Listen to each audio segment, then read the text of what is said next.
السلام عليكم مشاهديني، كي دايرين؟ لاباس عليكم؟ كنتمنى انكم تكونوا بخير وعلى خير وما ناقصكم خير. اليوم جيت نحضر معكم واحد المملحات اللي كيجيو رائعين، لا في المذاق ولا في المنظر، وحتى بالنسبه للحشوه هي اقتصاديه وكتوجد بالزربه. ندوزو دابا على بركه الله المقادير اللي عندنا ديال العجين، ومن بعد عاد باش نشوفوا المقادير ديال الحشوه ديالنا.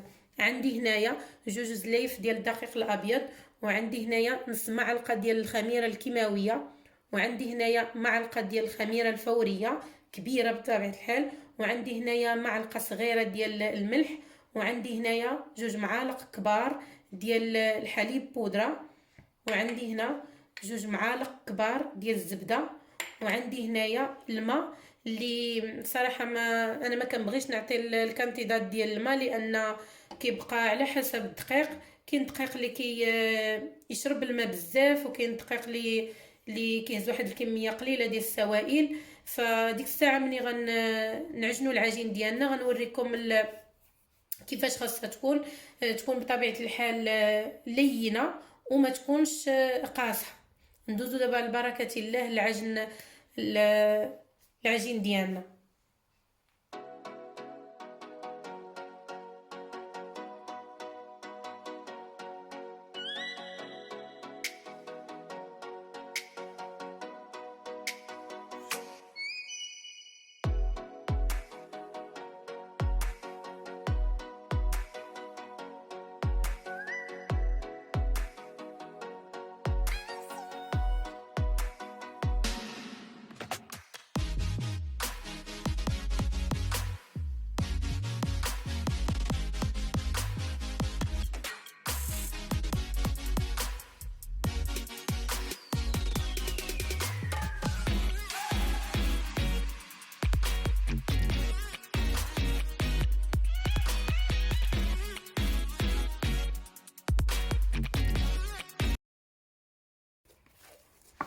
ودابا البنات صافي، من بعد ما عجنت العجين ديالي ضروري نديروها في سطح العمل بحال هكا، ندلكوها واحد شويه بيدينا باش نعرفوا القوام ديالها كيفاش. صافي هي هذيك عندي، خصها تكون بحال هكا، راه ما مرخوفاش ما قاصحاش. شي خليوها ترتاح بحال هكاك شي 15 دقيقه عاد باش نبداو نخدموا بها.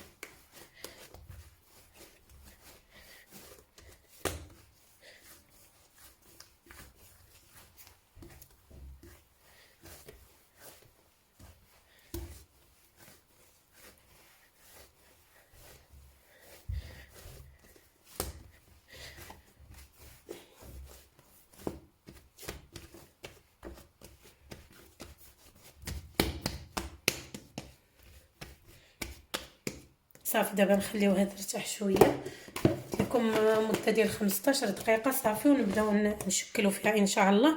وندوزو دابا المقادير ديال الحشوه. وهنايا البنات ندوزو الحشوه اللي عندي هنايا خيزو محكوك، وعندي القرعه محكوكه. بطبيعه الحال الكميه كتبقى على حسب افراد العائله وعلى حسب القياس اللي نتوما باغين. هنايا انا استعملت هنا جوج بصلات شلطتهم بحال هكا رقيقه، وعندي هنايا الطون كنستعمل فيه انا هاد الطون هذا اللي فيه بحال هكا الطروفه فيه كبارين.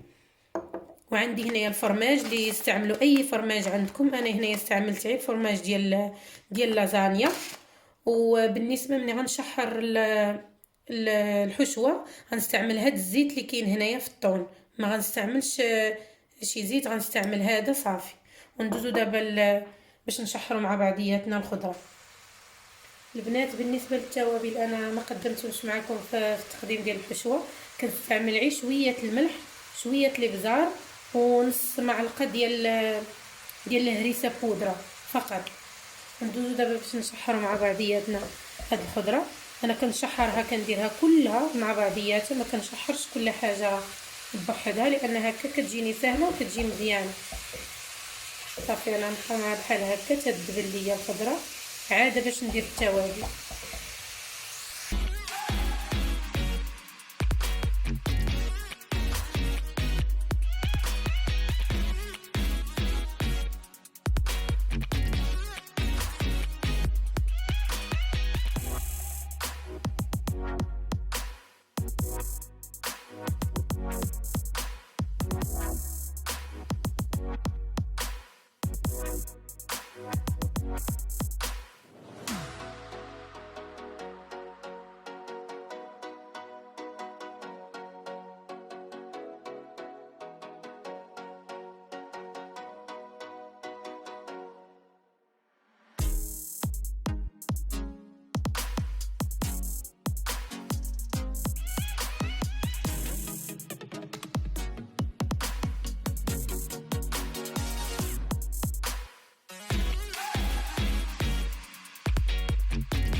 وهنايا البنات غندوز نشكل معكم المملحات ديالنا. انا راه ديجا كنت بديت، نسيت بانني راه ما كنصورش. صافي الحشوه هنايا عندي راه واجده، درت فيها الفرماج حتى بردت، ودرت فيها شويه الزيتون لان قبيله ما كانش واجد عندي، كيبقى حتى هو اختياري. ندوزو على بركه الله باش نوجدو. عندي هنايا قطعتها بهاد القفاله هذه لان ما عنديش القطاعه اللي كتكون بحال هاد الشكل هذا فيها هاد الزيكزاك بحال هكا، كتكون في الكبيره وكتكون في الصغيره. نتوما استعملوا الا كان عندكم بحال هاد الحجم استعملوها اللي تكون فيها هنايا الزيكزاك، كتكون صراحه احسن. انا ما عنديش، قضيت باللي عندي. وهاد القطعه هذه صغيره اللي غنشكل معكم المملح ديالنا.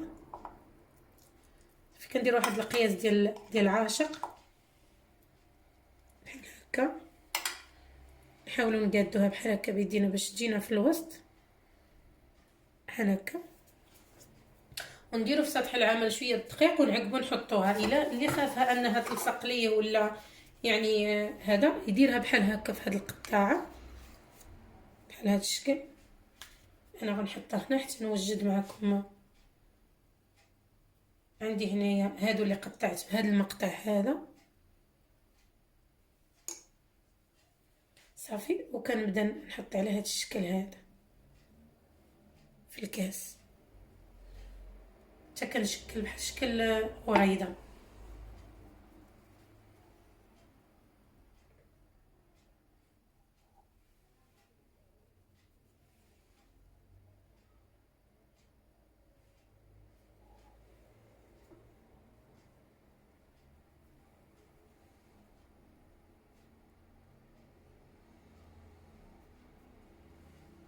أتمنى أنه يكون واضح معاكم.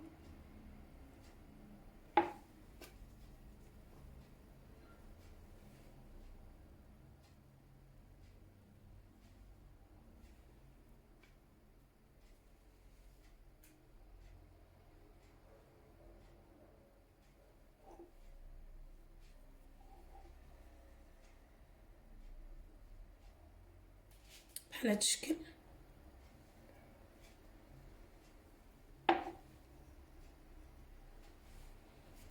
صافي، وكنديروا ليها بحال هكا كنقلبوها هنايا بحال هاد الشكل. نحاولوا ان نخرجوا الكاس عيب شويه.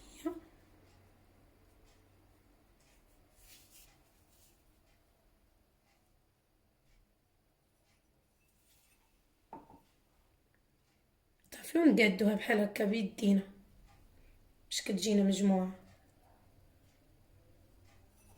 انا عقب نضغط عليها بالكاس باش كتلصق مزيان.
وهنا البنات هذه هي النتيجه اللي حصلت عليها.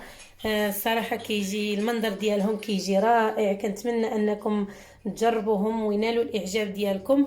وهنايا كانت بقات لي شي حاجه ديال الحشوه عمرت بها هكا سيجار ديال الورقه ديال البسطيله، حتى هما صراحه كيجيو زوينين وكيجيو مقرمشين كيف ما كيبان معاكم. وهذا هو الشكل هانتوما.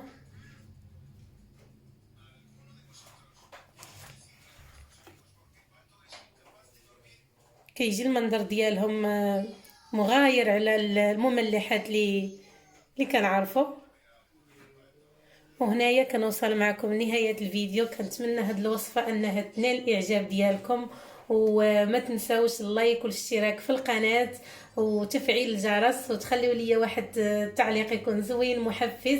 ودمتم في امان الله ورعايته. الى فيديو قادم ان شاء الله. مع السلامه.